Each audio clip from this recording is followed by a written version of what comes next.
Hari abantu bahora bari ku mbuga nkoranyambaga bareba ibintu bitandukanye ariko atari ko kazi kabo. Nyamara bahora bavuga ko nta mwanya bafite wo gukora ibindi bintu.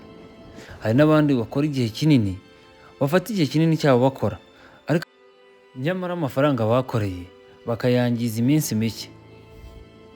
Hari abantu benshi bategereza amahirwe aho gutangira ikintu gito gishoboka.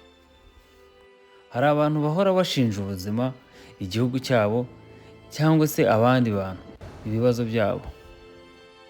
Nyamara bo ubwabo nta kintu na kimwe bahindura kugira ngo bagire icyo bageraho. Ukuri gushobora kubabaza ni uko iyo udahinduye ibyo ukora buri munsi, ubuzima bwawe buguma uko bwari bumeze kandi buba bwerekeza kuba bwajya ahabi kurushaho.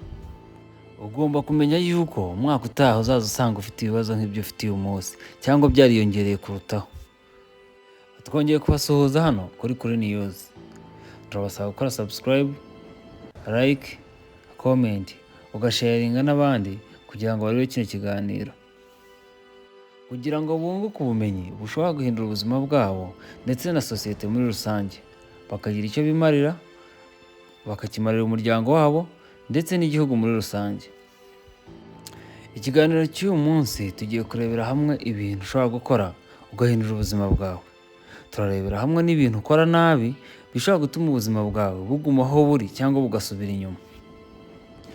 Wigeze wibaza impamvu abantu bamwe bari mu myaka imwe bakuriye mu buzima bumwe, ariko bamara gukura ukagenda ubona umwe arushaho kugenda atera imbere, undi akagenda asubira inyuma, mu gihe abandi bo imyaka ishira indi igataha ubuzima bwabo budahinduka, aho wamusize umwaka ushize ukagaruka usanga ari hakiri. Nimba yari afite akantu acuruza ugasanga ni ka kantu ntigakura, ntigasenyuka, karacyari ku rugero kari kariho cya gihe. Abantu benshi bahita bashakira itandukaniro ry'aba bantu mu bintu bitatu bikurikira: aho bavukira, amafaranga cyangwa amahirwe. Gusa ukuri guhari ni uko hari ibintu byinshi umuntu adashobora kugenzura, ariko hari n'ibintu byinshi umuntu ashobora guhindura. Itandukaniro riri hagati y'abantu babiri, uwutsinda n'uwutsindwa, ni imyitwarire ya buri munsi. Uyu munsi tugiye kurebera hamwe ibintu bigera ku 10 abantu benshi bagera ku ntsinzi bahuriraho. Niba ushaka kugera ku ntsinzi, iyi video uyirebe kugera ku musozo, kuko buri ngingo irihariye kandi ishobora guhindura uburyo ubaho. Ingingo ya mbere: umuntu ushaka kugera ku ntsinzi agira intego zisobanutse. Umuntu ushaka kugera ku ntsinzi ntiyemerera kubaho uko bwije n'uko bukeye. Agomba kuba yibaza bino bibazo ati: ndashaka kuba hehe nyuma y'umwaka? Ni iki nshaka kugeraho nyuma y'imyaka 5 iri imbere? Iyo udafite intego, uba umeze nk'ubwato budafite icyerekezo. Umuyaga uwo ari wo wose urabujyana. Ndashaka ufate urupapuro n'ikaramu, wandike intego z'umunsi, iz'icyumweru, iz'ukwezi n'iz'umwaka. Iyi ntego y'umwaka y'ikintu ushaka kuzaba wagezeho. Numara gufata iyo ntego, ubigabanyemo amezi. Uvuga ati buri kwezi nzaba namaze gukora iki, nzaba namaze gukora iki. Ibintu bizagufasha kugera ku cyo washakaga buri kwezi ni uko uzaba wakoresheje umunsi wawe neza. Bizagufasha kuba utajya gukora ibintu bitajyanye n'intego ufite kuzaba wagezeho. Intego ya kabiri: abantu batsinda mu buzima ni abantu bemera kwiga. Abantu batsinda mu buzima ntibahagarika kwiga. Ntibisaba gusubira mu ishuri gusa. Ushobora gusoma ibitabo by'abantu bafite icyo bagezeho, kureba ibiganiro byigisha, kwigira ubumenyi bushya kuri interineti. Ubumenyi nibwo bukungahaza kurusha amafaranga. Ushobora kwibwa amafaranga, ariko ntawe ushobora kukunyaga ubumenyi. Fata nibura iminota 30 buri munsi wiga ikintu gishya. Intego ya gatatu: gukoresha neza igihe. Igihe nicyo kintu twese duhabwa kingana. Umunsi ugira amasaha 24 kuri buri muntu wese. Itandukaniro ni uko tuyakoresha neza. Bamwe bayakoresha neza bibabyarira inyungu cyangwa bibafasha kuzagera ku ntego zabo. Abandi bayasesagura ku mbuga nkoranyambaga cyangwa bajya no kureba ibindi bintu bidafite umumaro. Inama tubagira ni uko mbere yo gutangira umunsi, tegura ibyo ukora. Tangirira ku bintu by'ingenzi. Irinde kurangara. Banza wibaze ikibazo uti: ese ibintu ndi gukora bijyanye n'inzozi zanjye cyangwa biri kunzitira? Nimba ubona nta hantu na hamwe bihuriye n'inzozi zawe, bihagarika kuko uri gutakaza igihe. Intego ya kane, ntatinya gukora. Hari abantu bafite inzozi nziza ariko bahora bavuga ngo nzatangira ejo, nzatangira ejo, ejo hagahora ari ejo. Abatsinda batangira nubwo baba badafite ibikoresho byose. Ntutegereze igihe cyiza kuko gishobora kutazigera kiboneka.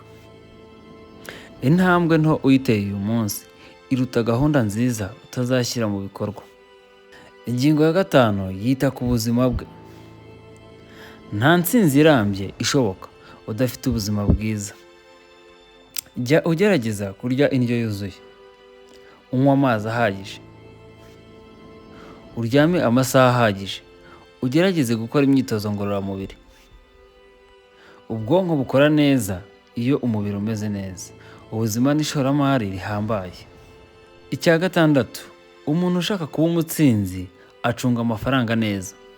Abantu benshi batekereza ko gukira biterwa no kwinjiza amafaranga menshi gusa. Nyamara ntabwo ariko biri. N'abinjiza menshi bashobora gukena iyo batayacunze neza. Jya wizigamira, wirinde gusesagura. Gushora amafaranga mu bintu bikungura. Ntugure ibintu kubera kwiyemera cyangwa kwemeza abandi. Amafaranga ni umukozi mwiza ariko aba shebuja mubi iyo utayacunze neza. Intego ya karindwi, umuntu ushaka kuba umutsinzi yikikiza abantu bamwubaka. Umunyarwanda yaciye umugani ati, nyereka inshuti zawe nkubwire uwo uri we. Abantu tugendana baduhindura buhoro buhoro. Niba ukunda kugendana n'abantu bakunda kwitotomba, bahora banenga ibintu byose, bagenda bavuga abandi, nta kabuza nawe ugomba kumera nkabo. Niba ukunda kugendana n'abantu bakunda gukora cyangwa batekereza kure, nta kabuza nawe ugenda uhinduka ukamera nkabo. Hitamo abantu bagutera imbaraga aho kuguca intege. Intego ya munani, umuntu ushaka kugira icyo ageraho yiyemera amakosa kandi akayigiraho. Nta muntu utajya ikosa, ariko abantu batsinda bafite itandukaniro rimwe.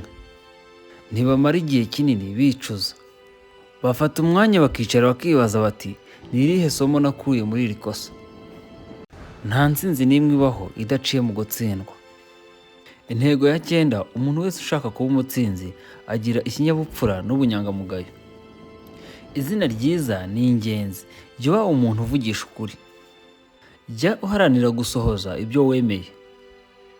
Jya wubaha abantu bose, abo uruta n'abakuruta. Icyizere abantu bakugirira gishobora kukuzanira amahirwe menshi ashobora gutuma ubona amafaranga. Icya cumi, kudacika intege. Abantu benshi bananirwa si uko badafite ubushobozi. Bananirwa kuko bacika intege vuba. Hari igihe uzatsindwa, hari igihe uzatakaza amafaranga, hari igihe abantu bazaguseka. Umuntu utsinda ntiwirengagiza ibyo bintu byose agakomeza. Buri ntsinzi yose ikomeye umuntu ageraho ibanza guhura n'ibigeragezo byinshi. Turabashimiye kubw'umwanya mwaduhaye, tubibutsa gukora subscribe na like and comment. Uwiteka abane namwe. Tuzasubira mu bindi biganiro bikurikiye.